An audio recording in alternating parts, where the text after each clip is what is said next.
விசேஷமான நாமங்களின் நிறைவான நாமம் ஓம் ஸ்கந்தபூர்வஜாய நமக என்பதாகும். கணபதியின் உன்னத திருநாமங்களில் கடைசி நாமம் ஸ்கந்தபூர்வஜக என்பதாகும். ஸ்கந்தபூர்வஜக என்றால் கந்தனுக்கு மூத்தவர் என்ற பொருள். ஸ்கந்த சகோதரர் என்று சொல்லவில்லை. அம்மாவின் வயிற்றிலிருந்து பிறக்கவில்லை. பார்வதி தாயாரால் உருவாக்கப்பட்டவர் கணபதி. ஆக உமா புதல்வன். சிவஜோதியே கந்தனாக உருவெடுத்தான். அவன் சிவகுமாரன். கஜமுகாசுரனை அழிக்க தந்த வரத்துக்கு உகந்த ஆணைமுக கணபதி அவதாரம்.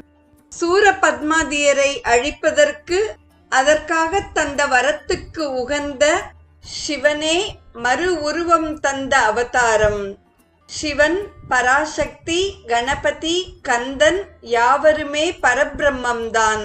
ஷண்மத உருவ